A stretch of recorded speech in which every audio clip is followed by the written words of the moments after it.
Hello students, क्या हाल चाल है बेटा। उम्मीद है सभी बहुत बढ़िया से होंगे। और आज के इस लेक्चर के अंदर आप लोगों को पता है क्लास 11th का ये समुच्चय वाला चैप्टर हम स्टार्ट कर रहे हैं और अंतिम चरण में पहुंच चुके हैं। आज हम लोग सॉल्यूशन करेंगे, प्रश्नावली 1.5 का सॉल्यूशन करेंगे और इसका इंट्रोडक्शन जो हमने किया था उसका वीडियो ऑलरेडी चैनल पर है। तो बेहतर है कि इस एक्सरसाइज को आप इंट्रोडक्शन देखने से पहले खुद कर लें।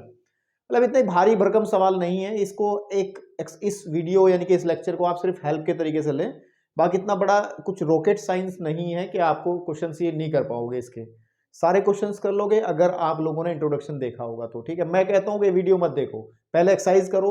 वीडियो में अगर आपको क्वेश्चन के अंदर कोई प्रॉब्लम नजर आती है तब इसमें आने का प्रयास करें, अन्यथा कोई जरूरत नहीं है किसी भी प्रकार की। आप अपना टाइम तो देना पड़ेगा, लेकिन अपना डेटा जो है ख़त्म करें इसके अंदर। तो चलिए, मुझे कराने पड़ेंगे क्वेश्चन तो मैं करा के छोड़ दूंगा, तो आपको जो प्रॉब्लम्स रहेंगी तो उसमें से देख लेना। कह रहा है कि पहला क्वेश्चन आप इस 1.5 के सॉल्यूशन का, कि मान लीजिए कि हमारे पास में U जो है यूनिवर्सल सेट है। और यूनिवर्सल सेट क्या होता है वो हम पहले 2 वीडियो के अंदर बहुत कायदे से चीजें बात कर चुके हैं। यूनिवर्सल सेट दिया है 1 2 3 अप टू 9 तक, और फिर एक सेट दिया है 1 2 3 4, और दूसरा बी दिया 2 4 6 8, और एक तीसरा दिया 3 4 5 एंड 6। जरा यही है ना, एनसीईआरटी किताबें जरा अपने पास जरूर रखें ताकि आप अच्छे से समझ लें, है ना। आपके पास में किताबें होंगी तो मजा आएगा फिर, है ना। तो इस डेटा, ये जो हमें इंफॉर्मेशन दी है, इसके बेस पे हम लोगों को ये कुछ पॉइंट ये निकालना, ए डैश निकालना है। और जिन बच्चों ने इंट्रोडक्शन देखा उनको पता है कि ए डैश का मतलब होता है ए का पूरक, है ना। ए का पूरक कॉम्प्लीमेंट ऑफ ए, है ना। कॉम्प्लीमेंट ऑफ, ठीक है, कॉम्प्लीमेंट ऑफ ए अंग्रेजी में कॉम्प्लीमेंट ऑफ सेट ए जहां एक सेट है। तो कॉम्प्लीमेंट कैसे निकाला जा सकता है, हमने पिछली वाली वीडियो के अंदर डिस्कस करा कि ए का कॉम्प्लीमेंट को हम ए डैश से लिखते हैं। उसको निकालने का तरीका होता है यूनिवर्सल सेट में से, यानी कि सार्वत्रिक समुच्चय में से हम लोग उस सेट यानी कि ए को माइनस कर देते हैं, बचे हुए जो एलिमेंट्स जो भी आएगा रिजल्ट वो पूरक होगा। तो चलिए एक एक को हल करते हैं। सबसे पहले मैं उठा लेता हूं उसका पहला क्वेश्चन। अब मेरे को ए डैश निकालना है। ए डैश कितना होगा, u माइनस ए। अब u मतलब यूनिवर्सल सेट, तो u माइनस ए का मतलब u क्या है, 1 2 3 4 5 6 7 8 और 9 तक है, चेक कर लो। अब a जो है मेरे पास में, उठा लो उधर से, a कितना है, 1 2 3 4, इतना ही है ना आपके पास में। तो अगर हम इसका माइनस निकालेंगे, और जब हमने आपको समुच्चयों की संक्रिया पढ़ाई थी तो एक संक्रिया होती थी घटाने वाली, अंतर वाली, है ना, अंतर, डिफरेंस ऑफ सेट्स। तो उसमें तरीका यही था कि जो कॉमन एलिमेंट्स हैं उनको डिलीट कर देते हैं, है ना। आपके पास में ये लगभग 4 तक हट जाएंगे, 1 यहाँ भी 2 यहाँ भी है, 2 यहाँ भी, 3 यहाँ भी, 3 यहाँ भी, 4 यहाँ भी। तो उसको थोड़ा सा हम तेज कर सकते हैं क्योंकि चीजें बता चुका मैं। तो बचेंगे केवल 5 6 7 8 9। तो हमारे पास ए डैश में बचेगा 5 6 7 एंड 9, 8 एंड 9, 8 एंड 9। ओके, तो ये हो जाएगा आपके पास में ए डैश। आई थिंक पहला क्वेश्चन हो गया सॉल्व। मैं बॉक्स में बंद कर दे रहा हूँ एक एक सवाल को। आपका ए डैश यानी कि ए का पूरक निकल गया। दूसरा क्वेश्चन करते हैं, और दूसरा क्वेश्चन है मेरा B dash. B dash similar मैंने से कि u माइनस ए कर लेंगे, और हमारा जो u है वही है 1 2 3 4 5 6 7 8 एंड 9। और इसमें से हम जब a घटाएंगे मेरे बेटा, a नहीं घटाएंगे यार, कैसी उल्टी बात कर रहे हैं। b का निकालें तो b घटाया जाएगा ना। तो b क्या है वो लिखा कोने पे 2 4 6 8, है ना आपके पास में।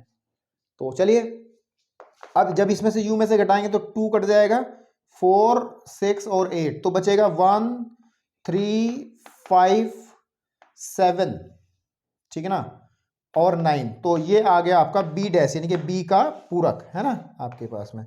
चलिए थर्ड वाले को देखते हैं। और थर्ड वाले में मेरे को करना है, थर्ड वाले में करना कि ए यूनियन सी का पूरक, है ना, ए यूनियन सी का पूरक। तो सबसे पहले हम ए यूनियन सी निकालते हैं। इसका यू निकालना ना, तो इसको निकालने के लिए सबसे पहले हम ए यूनियन सी निकालते हैं। और आप लोगों को यूनियन करना मैंने बताया था, ठीक है नहीं। ए यूनियन सी का मतलब है कि इस सेट और इस सेट के एलिमेंट्स को इकट्ठा कर देना, सम्मिलन करना है। 1 2 3 4, और फिर 3 4 तो ऑलरेडी है ही, 5 6 तक बन जाएगा ये पूरा, है ना। तो ये बन जाएगा 1 2 3 5 6 अप टू 6। बाकी क्योंकि डबल एलिमेंट्स तो नहीं आएंगे ना, क्योंकि 2 वहां भी है, 2 वहां भी है, नहीं सॉरी 3 यहां भी है, इस ए में भी 3 है और सी में भी 3 है, तो 3 एक ही बार लिखा जाएगा ना, अकॉर्डिंग टू जो हम समुच्चय की जो बेसिक अवधारणा के को लेकर के बात करते हैं। तो ए इंटरसेक्शन सी निकल गया है। अब मुझे निकालना है ए इंटरसेक्शन सी का पूरक, है ना, डैश। तो ये होगा u minus A intersection C, है ना, ए इंटरसेक्शन, अरे इंटरसेक्शन कहाँ बोल रहा हूं मैं, यूनियन है ना, हाँ यूनियन है, तो ये इंटरसेक्शन थोड़ा ना यूज होगा, तो ये इंटरसेक्शन गलत कह रहा हूं मैं, सॉरी, स्लिप हो जाती है टंग कई बार, जुबान का फिसलना गलत है, वैसे होना नहीं चाहिए लेकिन हो सकता है, फिर वही बात, यूनियन है मेरे भाई, यूनियन है मेरे भाई सी। ओके, तो अगर मैं बात करूं तो हमारे पास ये है 1 2 3 4 5 6 7 8 एंड 9, है ना, अप टू 9।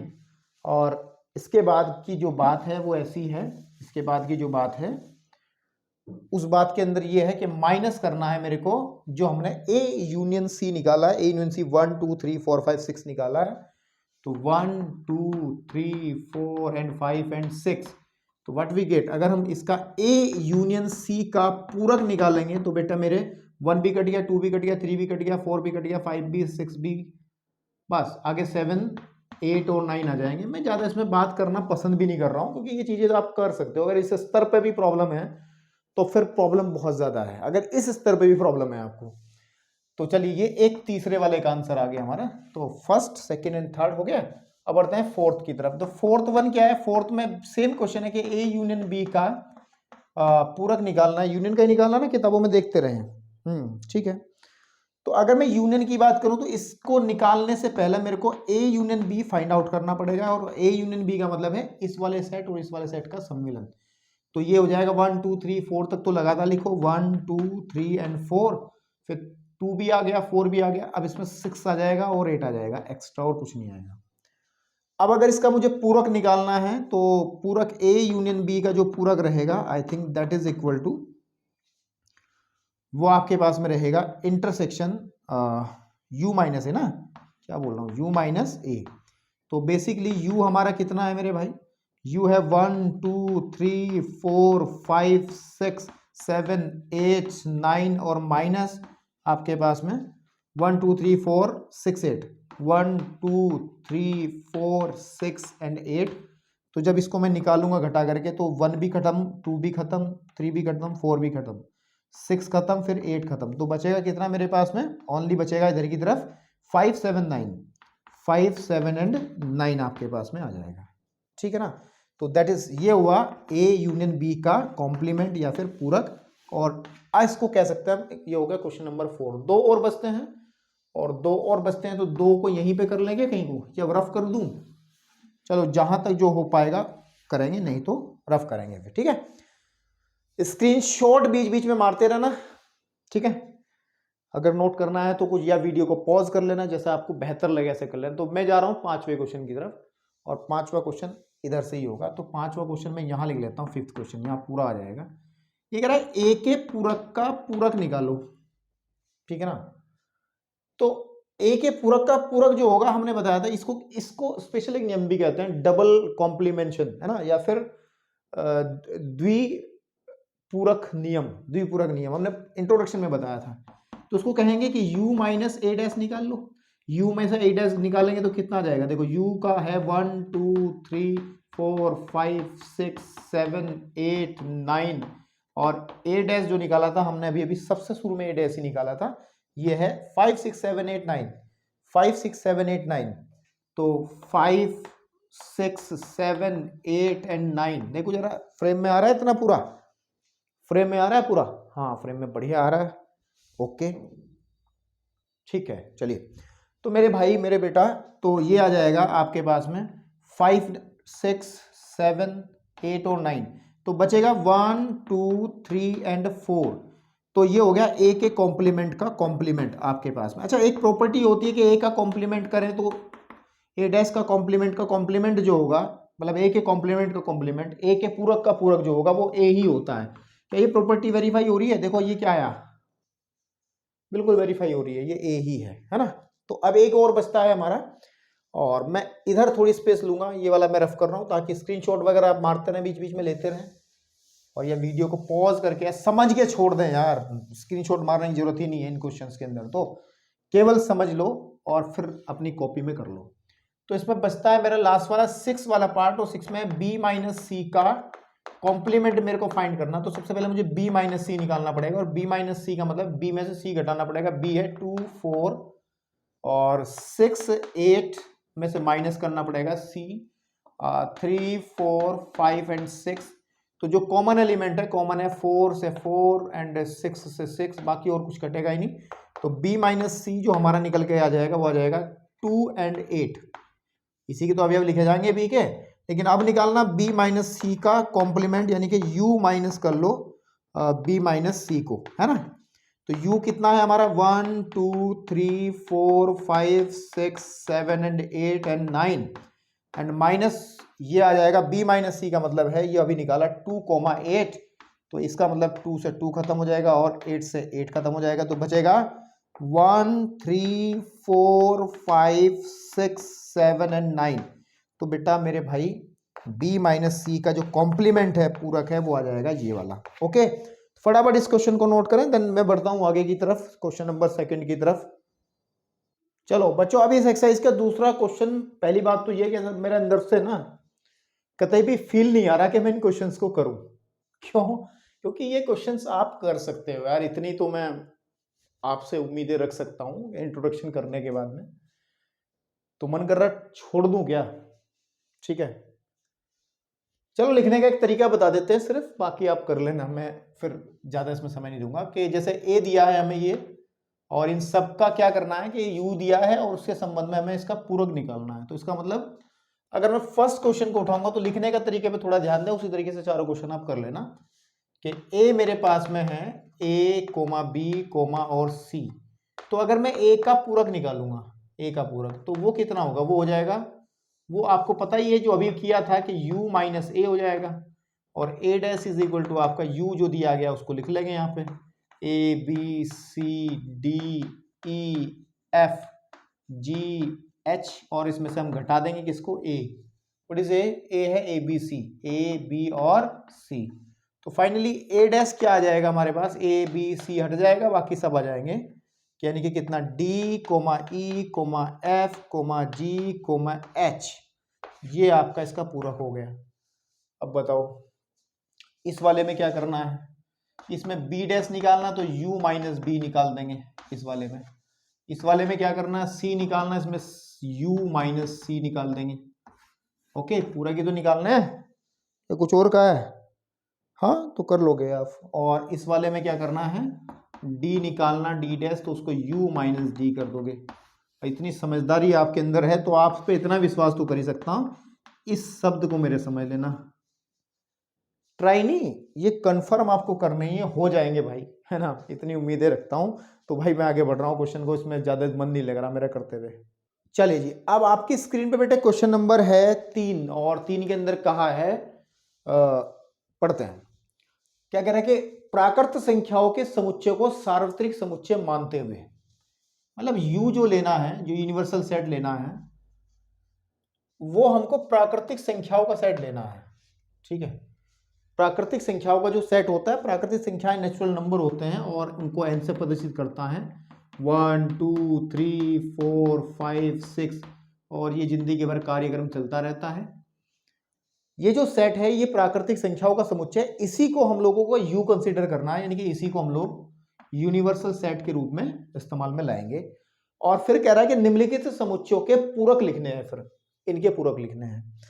तो पूरक लिखने का तरीका आपको पता है, अभी आपने जितने क्वेश्चंस किए हैं उनमें समुच्चय जो दिया गया था वो रोस्टर फॉर्म में था, लेकिन इस बार समुच्चय निर्माण रूप में दिया है, तो उत्तर भी समुच्चय निर्माण रूप में ही देंगे।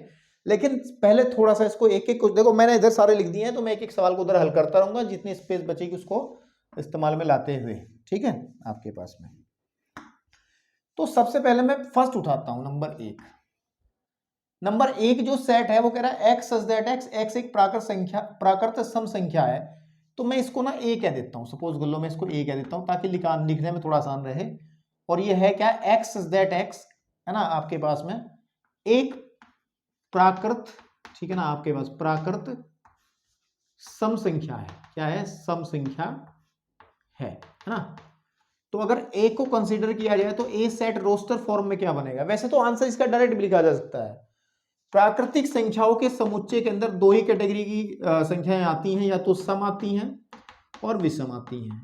समझ रहे हो नहीं समझ रहे हो भाई? 1 2 3 4 5 ऐसे करोगे, या शुरू में विषम फिर सम फिर विषम फिर सम आती हैं।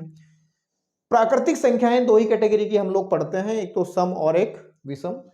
तो अगर ए प्राकृत संख्या नहीं, प्राकृत सम संख्या है ना, यहाँ पे एक वर्ड छूट गया हमारे से, प्राकृत सम संख्या का समुच्चय है, ठीक है, प्राकृत सम संख्या का समुच्चय है, तो जो इसका पूरक होगा ना वो तो विषम संख्याओं का होगा ना, क्योंकि ये हट ही जाएगा ना विषम संख्याओं का। तो लिखा जा सकता है कि जो ए का पूरक है आपके पास में वो लिखा जा सकता है एक्स दैट एक्स एक प्राकृत विषम संख्या है, प्राकृत विषम संख्या है। तो ये क्वेश्चन इतना भी किया जा सकता है, लेकिन कुछ लोग दिमाग खराब करके बैठते हैं और कॉपियां चेक करने वाले इतने से सेटिस्फाई नहीं होंगे वो लोग, तो उनको सेटिस्फाई करना जरूरी है। तो हम लोग सेटिस्फाई करने के जिम्मेदार हैं, तो करेंगे भाई। तो अभी हम लोग क्या करते हैं, अभी इसको थोड़ा सा अलग, थोड़ा सा लंबा करके करते हैं। पहले इसको पूरा खोल के दिखाते हैं। सपोज कर लो जो ए है मेरे पास में वो हो जाएगा फिर 2 4 6 8 10 ऐसे तो बनेगा, और कोई बाउंडेशन नहीं है कि कहां तक होगा। तो हम लोग इसको अपरिमित समुच्चय के रूप में देखेंगे और यहाँ पे 3 डॉट बना करके इस ब्रैकेट को बंद कर देंगे। अब हमें करना है ए का पूरक, ए का जो पूरक निकालना है, ए का हमें पूरक निकालना है ना, ये तो करना है। और ए का जो पूरक होगा ए डैश वो होगा u माइनस ए, और बेसिकली उसने कहा है कि u जो है प्राकृत संख्याओं के सेट को हम लोग u कंसीडर करेंगे, है ना, आपके पास में u कंसीडर करेंगे। इसका मतलब हम लोग इस u की जगह हम n का यूज कर सकते हैं, क्योंकि n जो है n नेचुरल नंबर का सेट होता है, आप सभी को पता है, ठीक है, आपके पास में इस तरीके से, ठीक है। तो जब हम a डैश निकालेंगे तो a डैश निकालने के लिए हम लोग n को लिख लेंगे 1 2 3 4 5 6 7 है ना, 8 10 तक लिख लो ताकि थोड़ी सी क्लैरिटी आ जाए, है ना, क्लैरिटी आ जाए थोड़ी सी। तो 9 और फिर 10 आ जाएगा, और फिर 3 डॉट बना करके हम लोग माइनस कर लेंगे इसमें से जो हमारा सेट है ए। तो ये आ जाएगा 2 4 6 8 एंड 10, फिर 3 डॉट बना दो आप ऐसे करके, है ना, आपके पास में। तो जो ए डैश बनेगा फाइनली, आप बड़े समझदार बच्चे हो, आसानी से बता सकते हो कि सम संख्या हटा दो तो बचेगा 1 3 5 7 9 ऐसे ऐसे डॉट लगा दो, चलता रहेगा, है ना। तो सही में आंसर तो ये आ गया इसका। लेकिन हमें सवाल दिया था समुच्चय निर्माण रूप में, तो इसमें भी हम जल्दबाजी नहीं करेंगे, तो हम इसको समुच्चय निर्माण में रूप में लिख देंगे। ए डैश एक ऐसा समुच्चय है जिसके अंदर एक्स टाइप के एलिमेंट है, और एक्स एक, देख लो आप चेक कर लो, प्राकृत जो है विषम पूर्णांक है, विषम संख्या है, विषम संख्या है, ठीक है, आपके पास। तो ये हो गया आपका क्वेश्चन नंबर 1। इतना पूरा करके आप दिखा देंगे तो उसको मजा आ जाएगा देखने वाले को।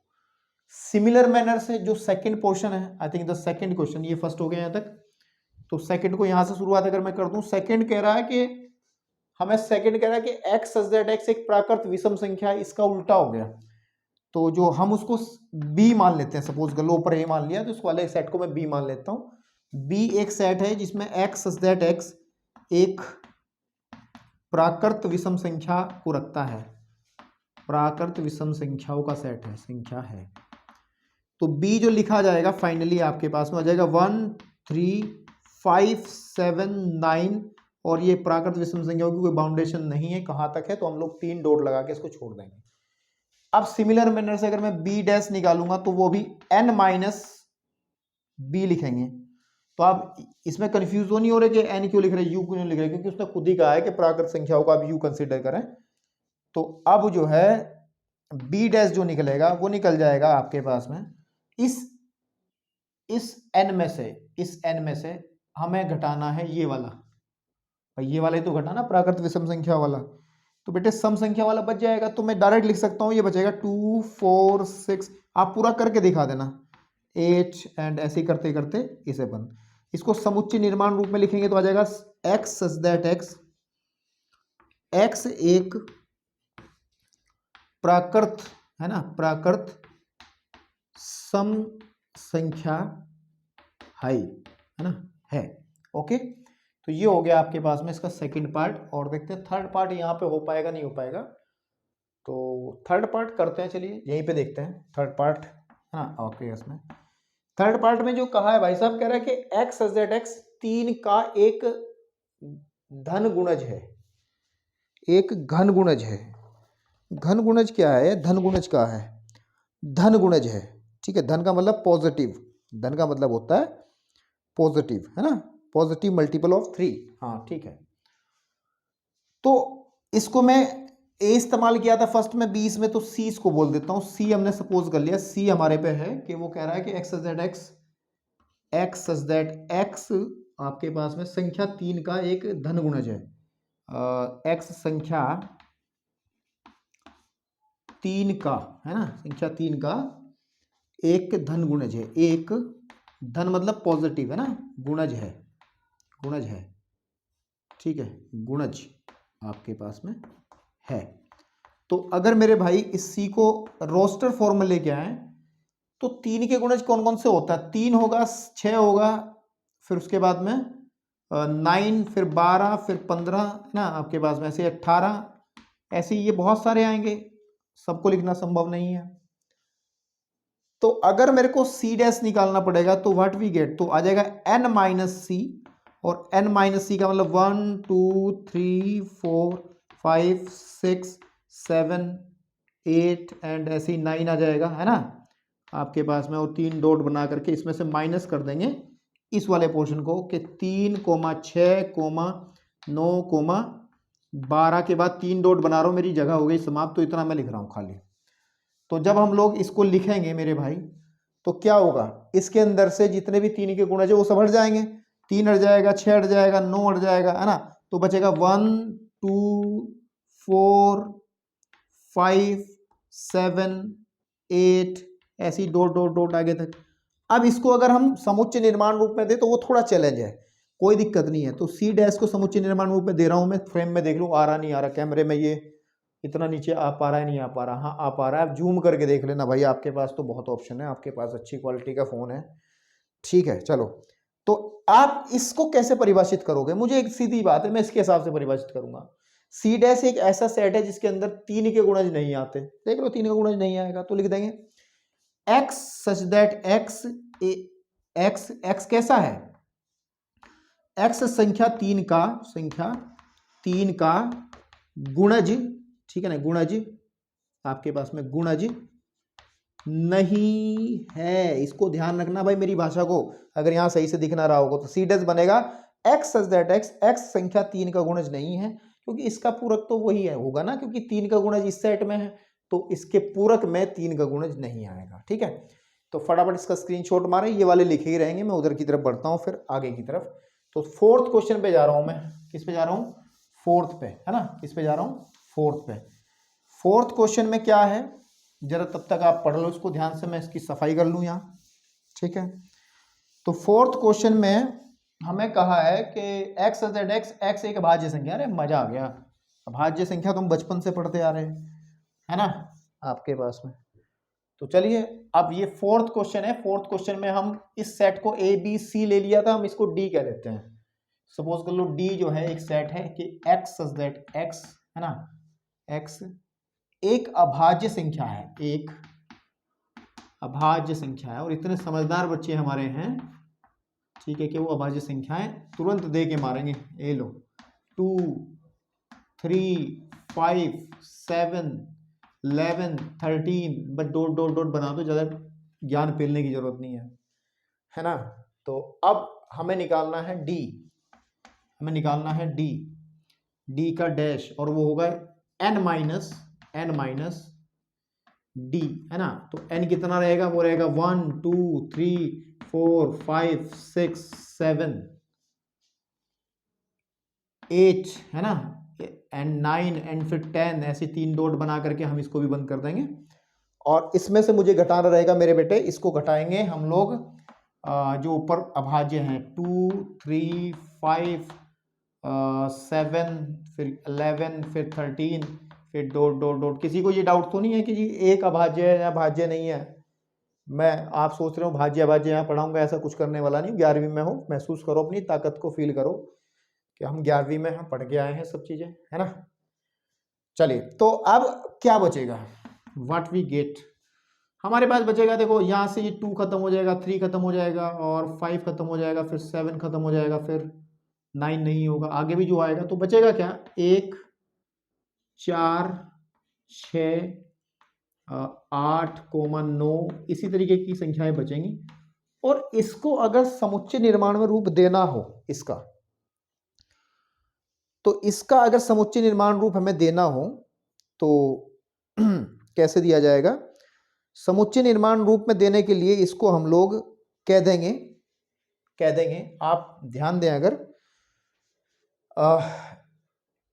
ये जो संख्याएं हैं 4, 6, 8, 9, ये जो सेट बनेगा 4, 6, 8, 9, ये भाज्य संख्याओं का बनेगा, मतलब अभाज्य संख्याओं को छोड़ करके भाज्य। लेकिन इसमें एक अपवाद है कि इसमें 1 भी आ गया। 1 ना तो भाज्य होता, ना भाज्य होता, ना प्राइम है, ना कंपोजिट है, तो फिर दिक्कतें हैं।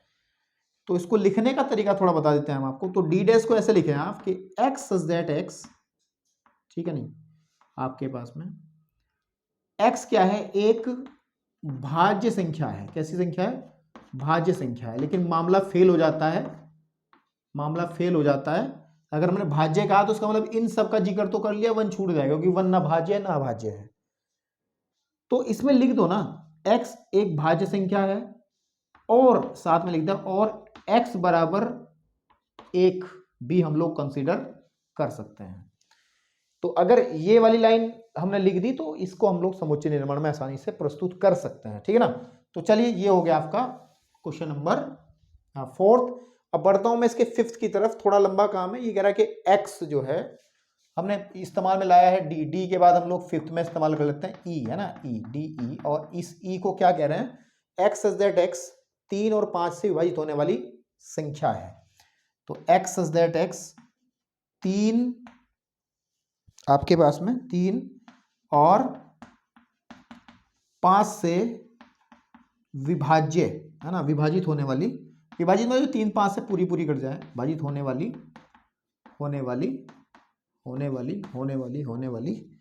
आपके पास में संख्या है। क्या है बेटा? संख्या है। तो मेरे भाई क्या करना है? पहले ई को लिख लें, ई को आप लिख लो, ई को लिख लो। ई को जब लिखेंगे तो ये बनेगा 3 से और 5 से कटने वाली ऐसी संख्या जो 3 से भी कटती हो। अच्छा, इसमें एक बात सुनो मेरी, कि इसमें 3 और 5 कहा है, इसमें ऐसा नहीं कहा कि 3 या 5, है ना, अलग फर्क है ना, देखो मैं अगर देखूं n को अगर मैं देखूं तो आ जाएगा 1 2 3 4 5 6 7 8 9 10 11 12 13 14 एंड 15, ऐसे 16 17 18 19 एंड 20। थोड़ा सा मैं लंबा लिखा है क्योंकि चीजें क्लियर हो जाए। इस सेट के अंदर 3 से जो विभाजित हैं वो कौन कौन सी है? मैं गोला बना रहा हूं, 1 2 3 4 और 5 ये हो गई, यहाँ पे 1 6 ये हो गई, और आगे जाएंगे 21 मिलेगी, वो भी आ जाएगा। अब मैं कह रहा हूं 5 से विभाजित वाली, 5 पे मैं बना रहा हूं स्क्वायर, ऐसे करके। तो 5 से विभाजित वाली कौन सी है? ये वाली हो गई, ठीक है। 5 से विभाज्य वाली ये हो गई, ठीक है। 5 से विभाज्य वाली ये हो जाएगी, ठीक है। 5 से विभाज्य वाली फिर आपकी अब तक केवल एक संख्या ही आई है जो दोनों से है आपके पास में, और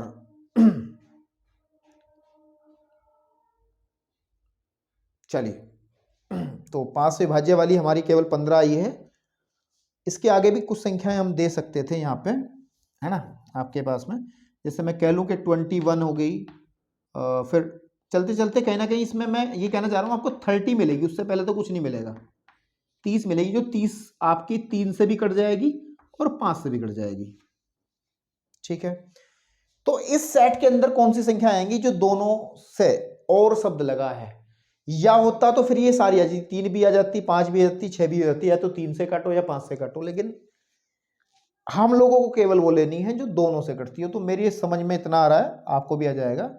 सबसे पहली संख्या तो 15 बनेगी, उसके बाद वो संख्या 30 बनेगी, और ऐसे ही बहुत सारी संख्याएं बनेंगी जैसे जैसे आगे की तरफ बढ़ेंगे।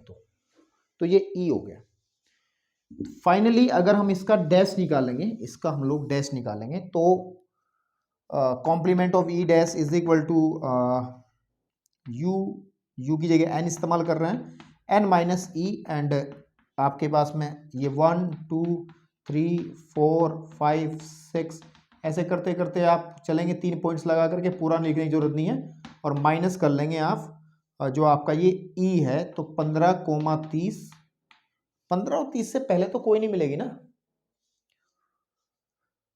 15,30 से पहले तो कोई मिलेगी नहीं, फिर 45 मिलेगी जाके, है ना, क्योंकि 45 अगर इसमें एक नंबर और बढ़ाना चाहें हम, थोड़ा कम से लग रहे हैं ना ये, तो उसको 45 कर लो, एक यहाँ पे 45, 45 से पहले कोई नहीं मिलेगी, तो यहाँ पे 45 मिलेगी। फिर आगे जाएंगे तो आपको मिलेगा सीधा सिर्फ कहाँ पे जाके 60 मिलेगा, फिर 75 मिलेगा, 75 मिल जाएगा, हाँ, मतलब 15 का पहाड़ा मिलेगा, 15 दूनी 30, 15 से 45 वो मिलेगा नहीं, 15 के गुणज मिल जाएंगे। तो आई थिंक इतनी चर्चा नहीं करते, बड़ा आसान हो गया काम, ये हो जाएगा। ये वाले हटा करके 1 2 3 4 ऐसे करते करते इसमें 15 नहीं कहीं आएगा, जैसे मैं 14, 15 के बाद सीधा 16 आ जाएगा, समझ रहे हो। फिर आप जैसे 17 करोगे, 18 करोगे, 19 करोगे, फिर ऐसे करते करते आप 29 करोगे, 29 के बाद 30 ना करके सीधा 31 आएगा, बात समझ रहे हो। और ऐसे ही चलते जब जाएंगे आगे की तरफ तो 44 जो आएगा, 44 के बाद 45 तो नहीं आएगा, लेकिन आपका सीधा 46 आ जाएगा, ठीक है। तो ये इसका डैश बनेगा, लेकिन इसको हमें समुच्चय निर्माण में देना है। इसको तो दिखाने का तरीका क्या रहेगा, समुच्चय निर्माण में कैसे देंगे, आसानी से देंगे। देखो, इसका विपरीत बात लिख देनी है, और कुछ नहीं है कि x such that x, x such that x, ये कह रहा 3 और 5 के विभाजित होने वाली संख्याएं हैं, बस में लिख दो x such that x, 3 और 5 से विभाजित न होने वाली, विभाजित, ठीक है ना, विभाजित न होने वाली संख्याएं, होने वाली एक संख्या है, एक संख्या है, ठीक है ना। कुछ टीचर्स ऐसे हैं इस प्रोसेस को नहीं कराएंगे इतने को, ठीक है, वो सीधा आपको ई डैश पे लेके जाएंगे, कहेंगे इसका विपरीत लिख दो केवल। तो लेकिन जब चीजें खुल के सामने आती है, पढ़ाने का मजा, पढ़ने का मजा तभी है जब कॉन्सेप्ट बढ़िया रहेगा। तो चलिए 5th हो गया हमारा, 6 की तरफ बढ़ते हैं ताकि इसको अच्छे से कवर हो जाए। तो जो 6 है आपका, 6 है, ठीक है ना, 6 की तरफ बढ़े। 6 में हम लोग क्या करते हैं, x एक पूर्ण वर्ग संख्या है, तो कोई बात नहीं। तो अगर मैं थोड़ा सा मैं भी शॉर्टकट ले लूं इन क्वेश्चंस में, तो आपको आपत्ति तो होनी नहीं चाहिए वैसे, क्योंकि आपको समझ में आ गए होंगे। या 6 में कहा है, 6 में हमने अभी तक A B C D और इसको E कह लिया था, इसको हम F कह लेते हैं। सपोज कर लो ये आपके पास में F एक सेट है जिसमें x such that x जो है एक पूर्ण वर्ग संख्या है ना, एक है ना आपके पास में पूर्ण वर्ग संख्या है, ठीक है, नहीं आपके पास में संख्या है। तो मेरे भाई तो F जो बनेगा बेसिकली अगर समझा जाए तो आ जाएगा जैसे कि 1 हो गया, 4 हो गया, 9 हो गया, 16 हो गया, इस तरीके के कैंडिडेट आएंगे, इस तरीके के अवयव इसमें आएंगे। तो जब इसका आप निकालोगे f डैश, तो n माइनस एफ निकालोगे, और जो भी निकलेगा तो मैं डायरेक्ट लिख दे रहा हूं, देखो क्या आएगा, ये आएगा x such that x, x एक पूर्ण संख्या, ठीक है, नहीं है, x एक पूर्ण संख्या नहीं है, सीधी बात है, क्योंकि इसमें से f जो है ये घट जाएगा, पूर्ण वर्ग संख्या घट जाएंगे, तो बचेगा कौन सा, जो पूर्ण वर्ग नहीं है। तो चलिए अब बढ़ते हैं हम लोग, अब बढ़ते हैं इसके 7th क्वेश्चन की तरफ, और ये कह रहा है पूर्ण घन संख्या है, पूर्ण घन है ना, परफेक्ट क्यूब है, कोई बात नहीं। तो एफ जी कहते हैं, 7th क्वेश्चन के अंदर हम कह रहे हैं जी एक सेट है कि एक्स सच दैट एक्स, आपके पास में एक्स एक है ना पूर्ण घन संख्या, घन जानते हो ना, घन मतलब जैसे 1 हो गया, 9 हो गया, है ना, नहीं 8 भी तो होता है, 2 का घन फिर 9 हो गया, 9 नहीं होता, जैसे एक का घन तो 1 होता है, 2 का घन आपके पास में 8, 3 का घन आपके पास 3 3 होते 27 होता है, ये होते हैं ना। तो आपके पास में जी जो बनेगा वो बनेगा 1 8 27 इस टाइप का बनेगा। तो लेकिन डोंट इस तरीके की बातें ना करो, सीधा ई डैश पे आ जाओ। तो जी डैश जो बनेगा पूरा वो बनेगा n माइनस जी, और इसको लिख देंगे, इसके अंदर जो एलिमेंट आएंगे x सच दैट x एक पूर्ण घन संख्या नहीं है, पूर्ण घन संख्या नहीं है। ओके ओके, उठाओ। अब बढ़ते हैं इसके 7th 8th की तरफ चलते हैं।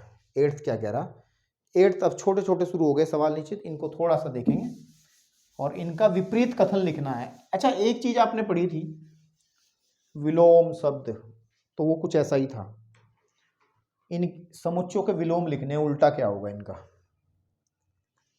तो जी इस्तेमाल कर लिया ना हमने यहाँ पे, A B C D E F G H कर लो। अब आपका जो 8th क्वेश्चन है, इन द 8th क्वेश्चन हम लोग बढ़ते हैं एच मान लेते हैं, और ये एच जो है वो कह रहा है कि x is that x is that x कहाँ से लेगा, एक्स प्लस 5 और बराबर है आपका 8, ठीक है ना।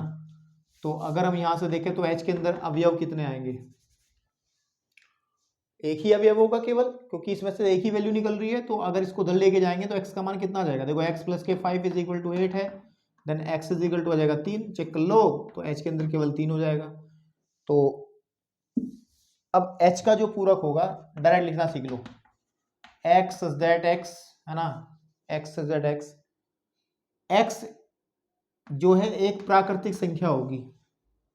अगर आप बात करेंगे कि जब h का पूरक निकालोगे तो n में से तो घटाओगे h को, और सभी प्राकृतिक संख्या होंगी, लेकिन h वाला जो एलिमेंट है वो नहीं होगा। तो x एक प्राकृतिक संख्या होगी, तथा एक बात ध्यान रखनी है कि x कभी भी बराबर नहीं होगी 3 के, क्योंकि 3 इसमें ऊपर आ गया, तो ये इसका विपरीत आ गया, ठीक है। चलिए इसका पूरक हो गया। अब बढ़ते हैं इसके क्वेश्चन नंबर 9 की तरफ, और 9वां क्वेश्चन क्या कह रहा है, जी एच आई है ना, इसमें X is that X 2x plus 5 is equal to 9, तो ये है जी एच आई की तरफ, आई इज इक्वल टू आ जाएगा एक्स इज दैट एक्स आपके पास में, और कहा है कितना 2x plus 5 is equal to 9, ठीक है। एक्स इज दैट एक्स नहीं होगा, इसमें केवल एक ही एक्स इस्तेमाल में आएगा, फिर 2x एक साथ नहीं आएंगे, 2x plus 5 is equal to 9, यहाँ लिखेंगे 2x प्लस के 9 is equal to 5 is equal to 9, 5 is equal to 9, और तो i के अंदर जो एलिमेंट्स आएंगे तो आ जाएगा 2x प्लस के 5 इक्वल टू 9 को सॉल्व कर लो, 2x is equal to 4, x is equal to आ जाएगा 2, तो ये आ जाएगा केवल 2, है ना। तो जब i डैश निकालेंगे तो ये आपके पास में आ जाएगा n माइनस आई, और सीधी बात है भाई क्या आ जाएगा x सच दैट x एक प्राकृतिक संख्या में से आएगा, और x बराबर नहीं होगा 2 के, ठीक है। चलिए फिर बात कर रहे हैं हम लोग 10th की, किसकी, क्लास 10th नहीं, क्वेश्चन 10th की, 10th की तो बात करके आ चुके हैं 11th में। एक्स आई जे कह लें इसको, और ये हो गया एक्स इज दैट एक्स जो है वो 7 से बड़ा या बराबर है, तो जो जे डैश होगा, ठीक है ना, वो n माइनस जे ही तो होगा, यानी कि जे डैश के अंदर वो एलिमेंट्स आएंगे जैसे कि एक्स का मान 7 से बड़ा है और बराबर है। सो 7 को छोड़ करके बाकी जितनी संख्याएं होंगी, यानी कहने की बात है कि इसके अंदर एलिमेंट्स आएंगे, x जो है वो बिल्कुल छोटा होगा, ठीक है, किससे, 7 से, तो ये हो गया आपके पास में, ठीक, ओके। 11th पे चले, 11th क्या कहना चाह रहा है, व्हाट वी वांट, 11th कह रहा है कि x सच दैट x एक प्राकृतिक संख्या है, और ये मेरी वजह से मिट गया है, इसको मैं दोबारा लिख देता हूँ, 2x प्लस 1, ठीक है, 2x प्लस 1 बड़ा है 10 से, 2x प्लस 1 इसको जे के कहते हैं इसको, है ना, के लास्ट वाले को हमने कह दिया के, और के जो है वो x जो है एक प्राकृतिक संख्या है, एक्स सच दैट एक्स एक प्राकृतिक संख्या है और साथ ही साथ कहा है कि 2x+1 जो है वो बड़ा है 10 से। तो बस इसको उल्टा कर दो यार, इतनी बात कर दी। जो डैश आएगा डायरेक्ट लिख रहा हूं, एक्स सच दैट एक्स प्राकृतिक संख्या तो होगी ही होगी, लेकिन वो 2x+1 जो है वो छोटा होगा 10 से। चेक कर लो आपके पास में। इसमें क्या कहा था इन्होंने, इसमें कहा था कि 2x+1 बड़ा होगा 10 से, ठीक है ना।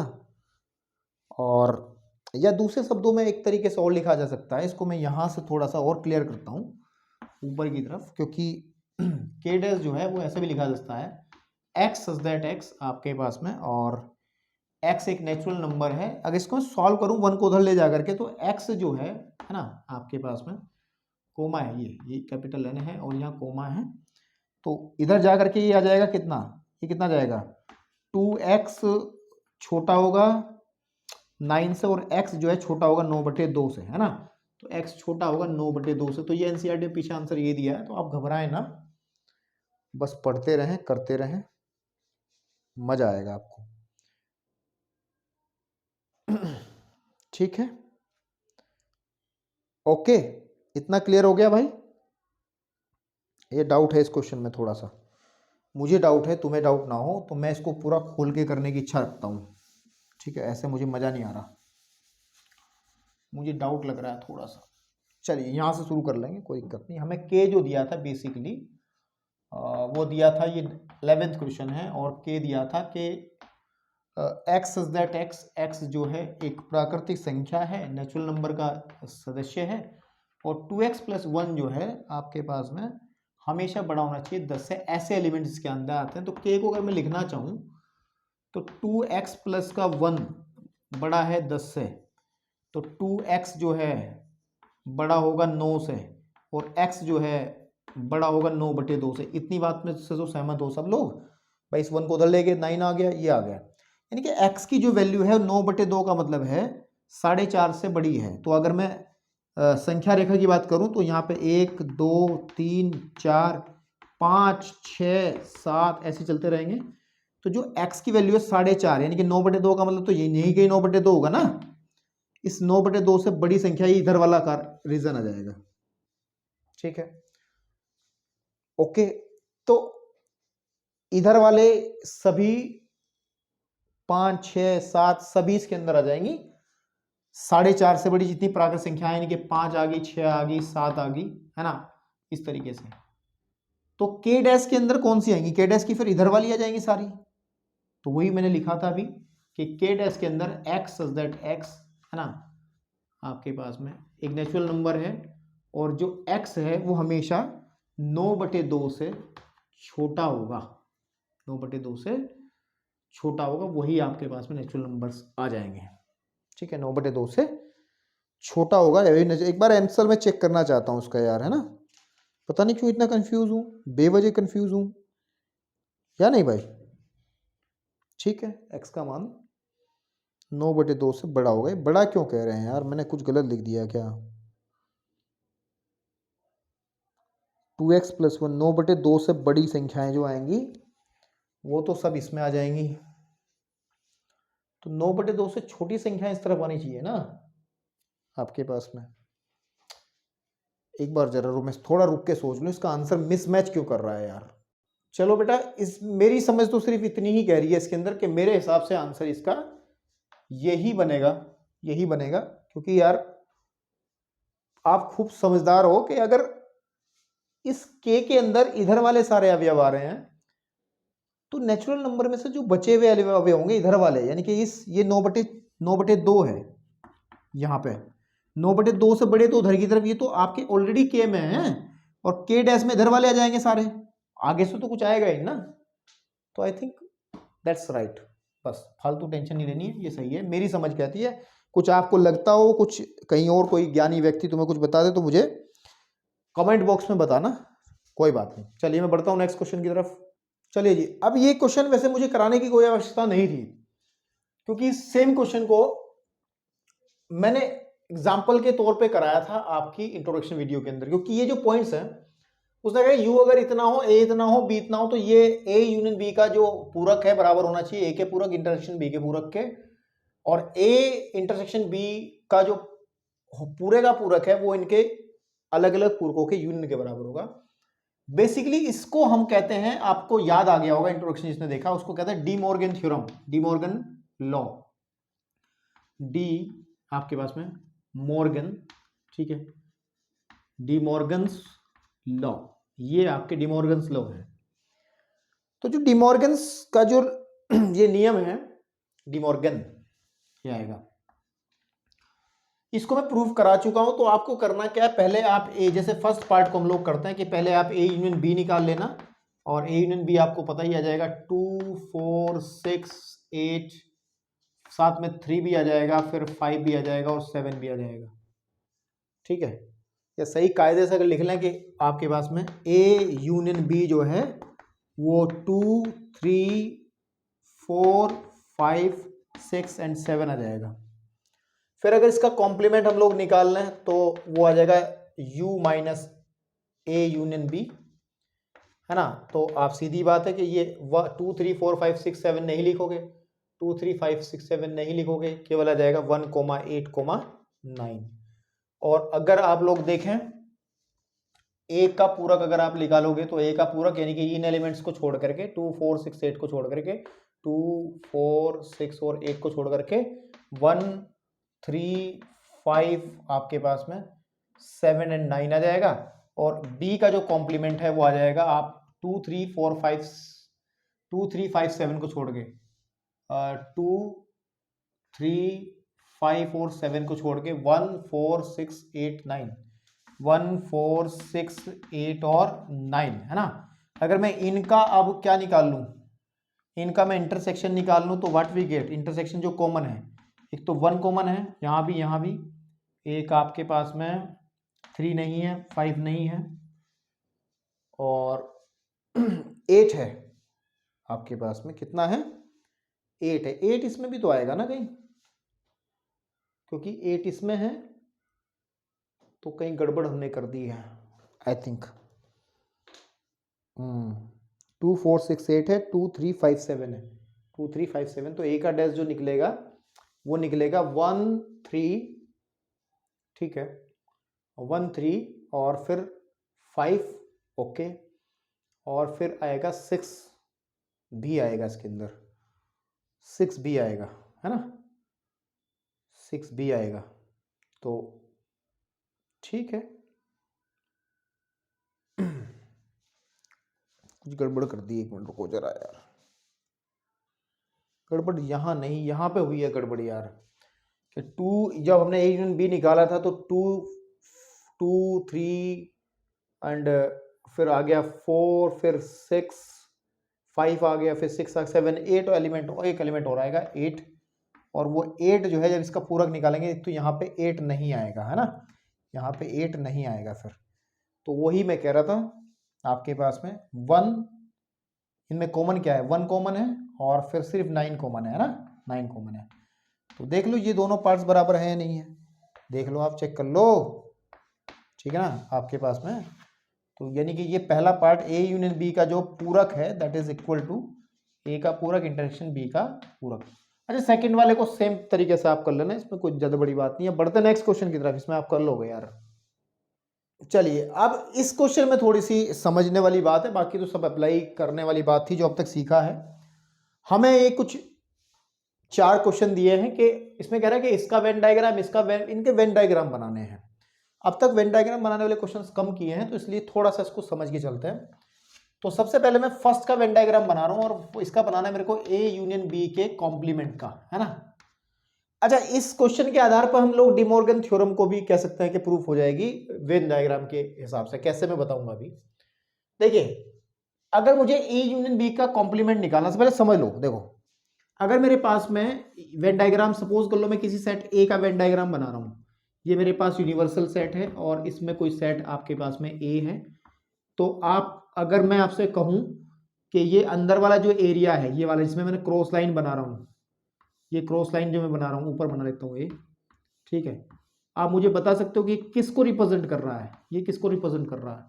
ये वेन डायग्राम है ए का, सेट ए का वेन डायग्राम है।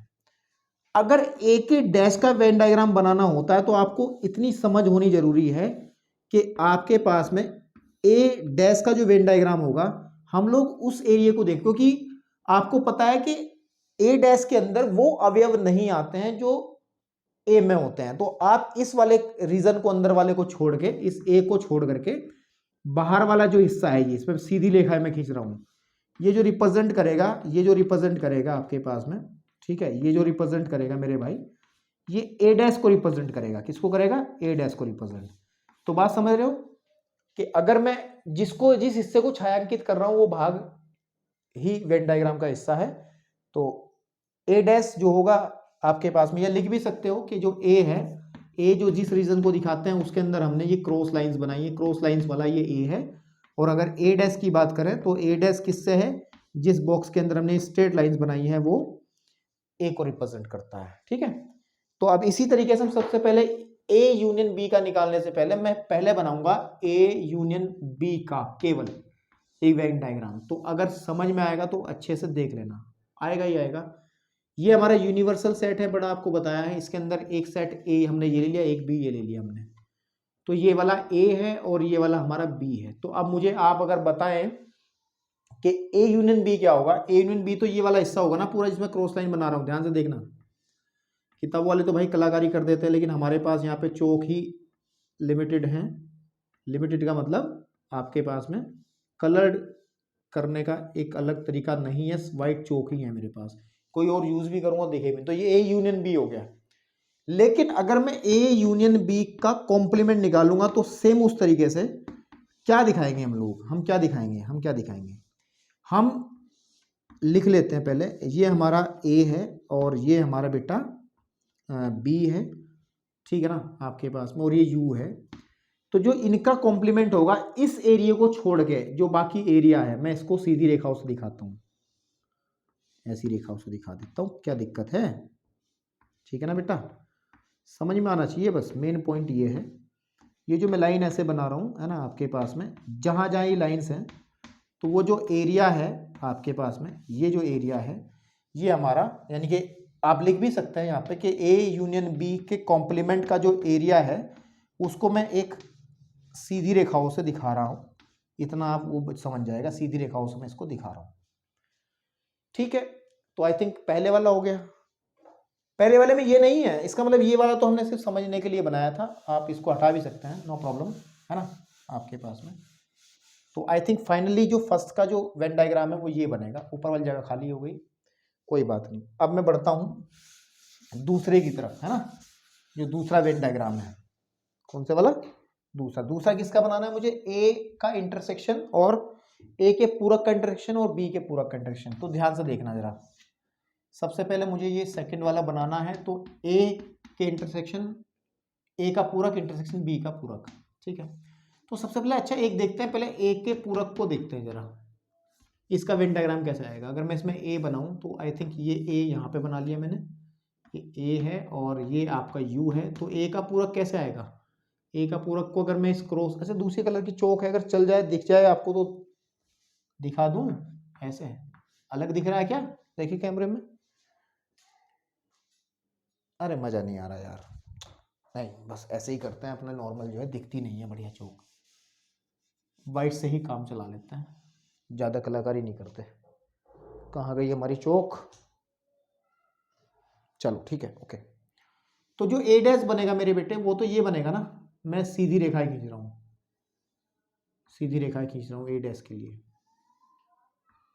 ये ए डैश बन रहा है, क्या बन रहा है? ये बेटा ए डैश बना। आप पटरी से स्केल का यूज करते हुए बड़ी सीधी सीधी लाइन बनाना तो अच्छा लगेगा।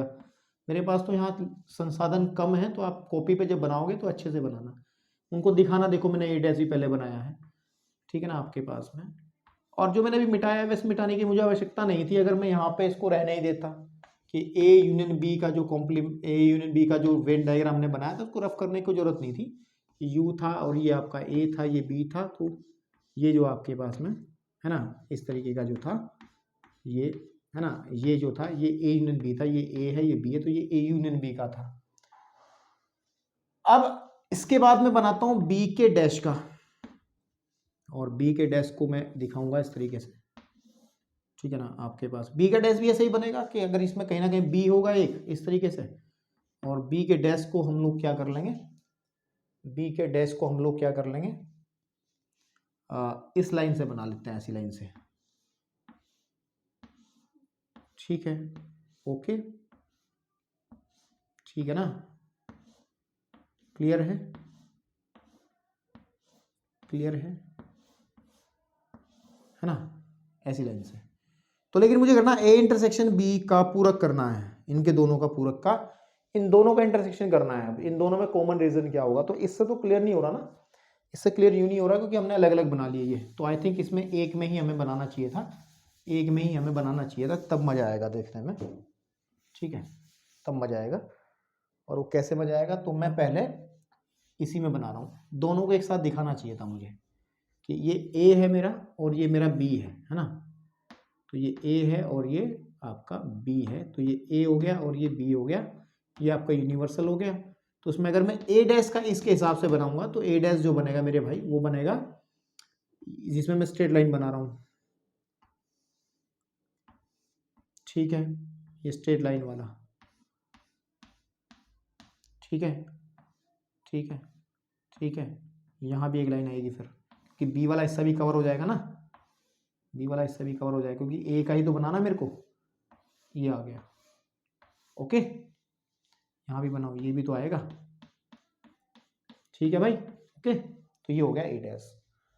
और अगर मैं बी डैश बना लूं इसी के अंदर ऐसे बना के, ये मेरा ए है, ये मेरा बी है, तो ये ए है और ये हमारा बी है, तो ये यूनिवर्सल है। तो मेरे भाई बी को जब बनाएंगे तो मैं ऐसी लाइन से बना रहा हूँ, ठीक है, क्योंकि ए वाला भी तो कवर हो जाएगा, है ना। आपके पास में केवल ए बी को तो छोड़ेंगे ना, अरे यार चलो कोई बात नहीं, बी को ही तो छोड़ेंगे बस, बाकी सब आ जाएगा ना, ठीक है। ये ए डैश है, ये बी डैश है। अब अगर इनको मैं ओवरलैप कर लूं, यानी कि इनका इंटरसेक्शन मुझे निकालना है, तो क्या बनेगा, ध्यान से देखना, बस इसको समझ लो, मजा आ जाएगा आपका, ठीक है, मजा आ जाएगा। इन दोनों में वो रीजन जो शेडेड है वो देखना है। देखो पहले आप यू बना लो, यहां समझ लेना,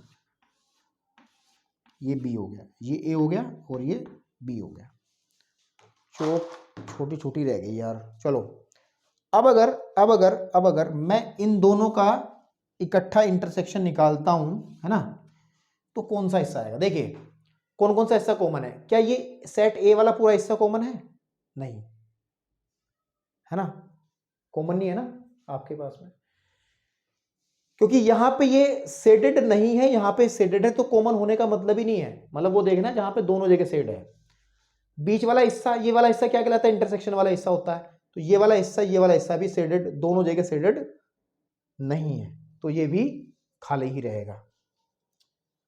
उसके बाद में ये भी है आपके पास में शेडेड है और यहां पे शेडेड नहीं है।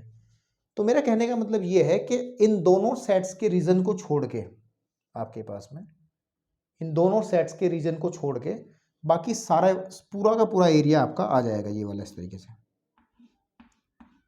ठीक है, आपके पास में। अब स्ट्रेट लाइन हमने इसमें दी थी, तो स्ट्रेट लाइन इसके लिए कैसे यूज करें, अलग नोटेशन देनी चाहिए, ठीक है। तो उसके लिए लाइन ऐसी क्रॉस भी कर दो इसमें, ठीक है, ठीक है, ओके। तो ये जो जहां पे डबल लाइंस हैं वही हमारा आंसर है, वही हमारा आंसर है, ठीक है ना।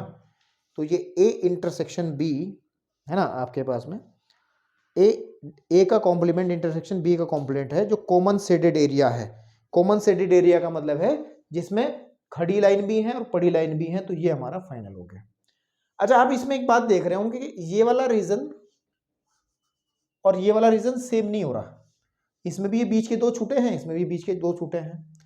तो इन दोनों के आधार पर ही हम ये नहीं कह सकते कि भाई ये वाली चीज जो है वो इस चीज के बराबर है, यानी कि ए यूनियन बी का जो पूरक है वो ए का पूरक इंटरसेक्शन बी का पूरक, और यही तो डिमॉर्गन थ्योरम है, डिमॉर्गन का नियम यही तो है कि दोनों चीजें बराबर होती हैं। तो हो गया प्रूफ। अगर कभी वेन डायग्राम से आपको प्रूव करने को आए तो आप पहले ये डायग्राम बना के दिखाएं, फिर ये डायग्राम बना के दिखाएं, और फिर उसको कहते हैं ले समझ ले अपने आप, हैंस प्रूव। ठीक है, तो आई थिंक 2 हमने कर लिए हैं, फर्स्ट एंड सेकंड। नाउ अब इसकी बात करते हैं थर्ड वाले की। तो रफ कर दूं इसको मैं उठा करके, इसको इधर वाले को। चलिए देखिए, तो जो मेरे पास है थर्ड वाला, ठीक है, आप स्क्रीनशॉट ले लेना भाई अच्छे से, कायदे से, बढ़िया से। तो चलिए, तो जो मेरे पास थर्ड वाला है, थर्ड वाले में मुझे करना है कि ए इंटरसेक्शन बी का कॉम्प्लीमेंट। तो फर्स्ट स्टेप, सबसे पहले आप, सिंपल सी बात है, ठीक है, सबसे पहले ए इंटरसेक्शन बी को आप देख लो कहाँ बनेगा, वेन डायग्राम के अंदर, देन उसको छोड़ करके पूरा हिस्सा बना लेंगे फिर, है ना। तो ये मेरा ए है, ये मेरा बी है, और ये ए वाला हिस्सा है, ये बी वाला हिस्सा है। नहीं ऐसा ना कहो, ऐसा ना कहो, ए और बी यहाँ लिख लो, यहाँ पे यू लिख लो। तो ए इंटरसेक्शन बी का एरिया ये बनेगा, जिसको मैं ऐसी लाइन से बना रहा हूँ, ऐसी पड़ी हुई लाइनों से, ठीक है। तो अगर मैं यहाँ पे लिख भी सकते हो आप कि ए इंटरसेक्शन बी वाला जो एरिया है, वैसे तो एक ही एरिया शेडेड है तो इसमें दिख ही रहा है ये, लेकिन अगर एक से ज्यादा कुछ हो तो फिर दिखा देते हैं।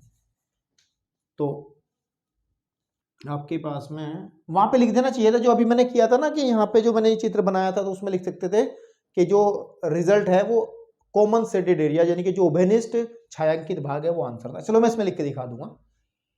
तो अगर मैं ए इंटरसेक्शन बी का पूरक निकालूंगा तो बड़ी आसानी से ये बात हो जाएगी, और आपको समझ भी आ जाएगी कि इस हिस्से को छोड़ के बाकी सारा शेडेड करना है।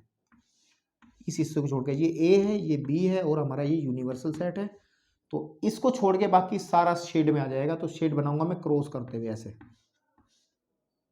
ठीक है ना, ओके। ये वाला हिस्सा ध्यान रहे, इसमें तो आएगी नहीं क्योंकि ये तो नहीं है, क्योंकि तो अलग है ना, ठीक है। आपके ये आ गया, ये आपका क्रॉस शेडेड आ गया, ठीक है। तो लिख भी सकते हो आपके पास में कि ए इंटरसेक्शन बी जो है ना, वो जो है हमने इस नोटेशन से दिया है, ठीक है। तो ये थर्ड वाला हो गया। अब फोर्थ की बात करते हैं। अब किसकी बात करते हैं? फोर्थ की। फोर्थ वाला हमारे पास में क्या है? फोर्थ वाला हमारा क्या है कि ए का कॉम्प्लीमेंट यूनियन बी का कॉम्प्लीमेंट। तो सीधी बात है, पहले आप एक काम कर लो, इसके अंदर पहले ए का कॉम्प्लीमेंट बना लो।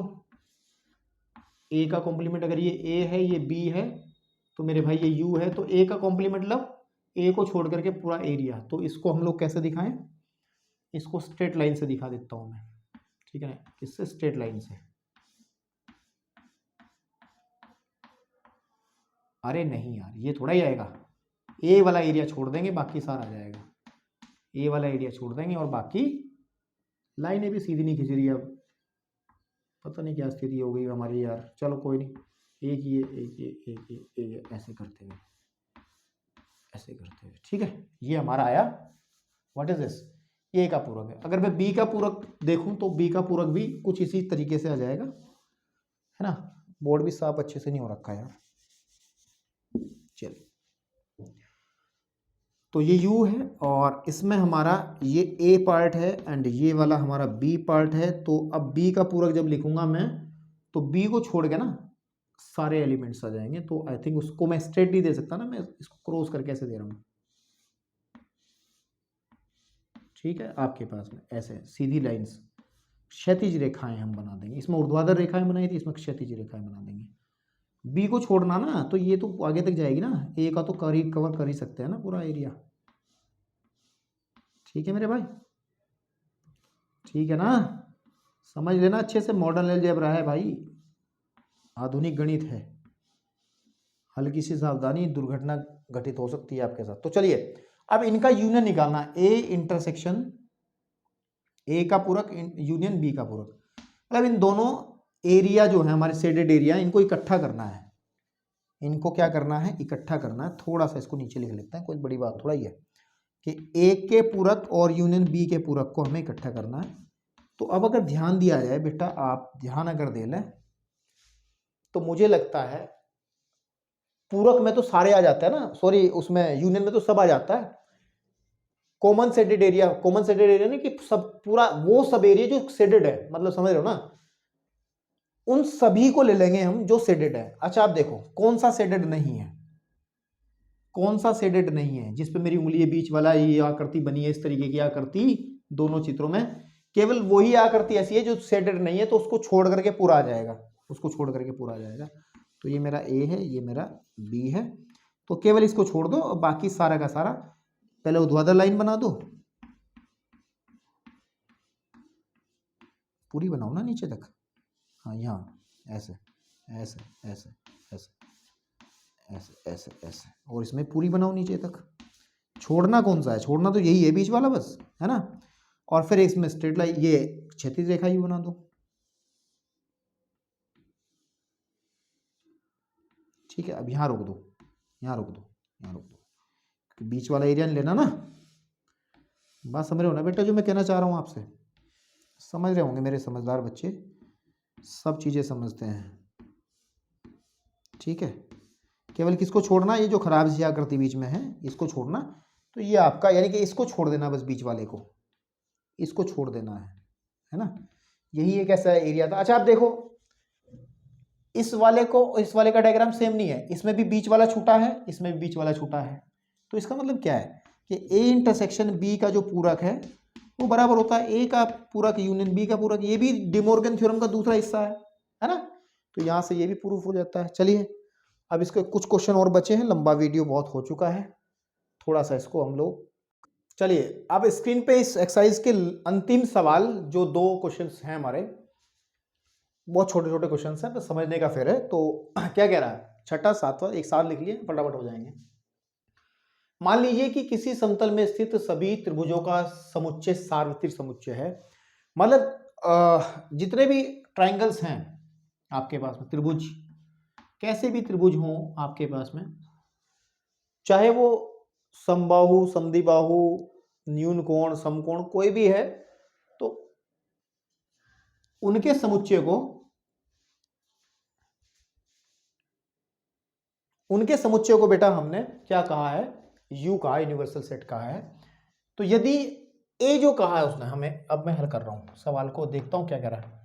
ए जो कहा है हमें एक ऐसा सेट है, उन सभी समुच्चयों का सेट है, उन सभी त्रिभुजों का सेट होगा, शायद मैंने समुच्चय गलत लिख दिया, उन सभी त्रिभुजों का समुच्चय है, उन सभी त्रिभुजों का, उन सभी त्रिभुजों का, यहाँ पे त्रिभुज शब्द छूट गया, त्रिभुजों का, ठीक है, त्रिभुजों का समुच्चय है जिसमें कम से कम एक कोण 60 डिग्री का है। अच्छा एक कोण 60 डिग्री का 60 डिग्री से भिन्न है, ये कहना है 60 डिग्री से भिन्न है, तो 60 डिग्री से अलावा है ऐसे त्रिभुज जिनमें कम से कम एक कोण ऐसा है जो 60 डिग्री से अलावा है, मतलब 60 डिग्री से अलग है, भिन्न है। तो ए डैश याद करो यार, सीधी बात है, आपके पास में जो ए डैश होगा, ए डैश जो होगा, ए डैश में, ठीक है नहीं, उन सभी त्रिभुज का समुच्चय होगा, उन सभी त्रिभुजों का समुच्चय, उन सभी त्रिभुजों का समुच्चय, त्रिभुजों का समुच्चय होगा, ठीक है नहीं, जिसके कोण, जिसके प्रत्येक कोण, क्योंकि उसने कहा ना 60 डिग्री से भिन्न, तो प्रत्येक कोण 60 डिग्री होंगे, हो 60 डिग्री हो, मतलब ए डैश जो हमारा पूरक बनेगा, इस ए का वो बनेगा जिसके सभी कोण 60 डिग्री हो, या फिर हम इसको ऐसा कह सकते हैं जिसका प्रत्येक कोण 60 होता है, तो आपके पास में वो ऐसा त्रिभुज बनेगा एक्स सच दैट एक्स एक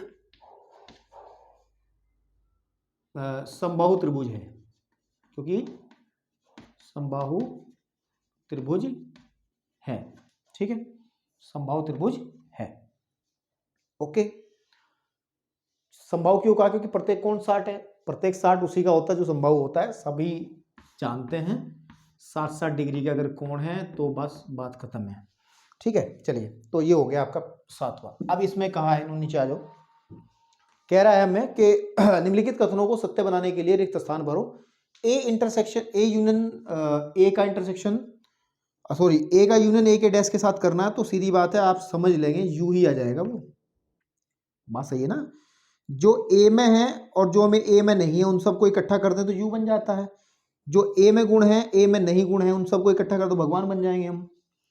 फाई का डैश क्या होता है? फाई का डैश जो होता है वो हमेशा यू होता है, ठीक है। फाई का डैश क्यों होगा? क्योंकि यू माइनस फाई, और यू माइनस फाई यू ही होगा, है ना। तो और अगर हम लोग, यानी कहने की बात यह है, इस वाले क्वेश्चन में ये बात कही गई है कि इसका मतलब है कि u इंटरसेक्शन a निकालना, और u इंटरसेक्शन a ही होता है, ठीक है ना। u इंटरसेक्शन a ही होता है, यूनिवर्सल सेट और किसी समुच्चय का, जो आप एग्जांपल लेके कर सकते हैं। a और a का इंटरसेक्शन में कोई एलिमेंट को इसमें जो इसमें होता है वो इसमें होता ही नहीं, तो फाई होगा। फिर u का डैश जो होता है, u का डैश जो होता है वो u माइनस u हो जाएगा, तो ये फाई हो जाएगा, है ना आपके पास में। तो इसका मतलब ये फाई का इंटरसेक्शन a के साथ करना है, जो कि हमेशा फाई ही आता है, ठीक है। तो दैट्स ऑल ओवर, ये था सॉल्यूशन आपकी 1.5 का। अगली एक्सरसाइज में बढ़ेंगे, इसको अच्छे से कर लो आप लोग।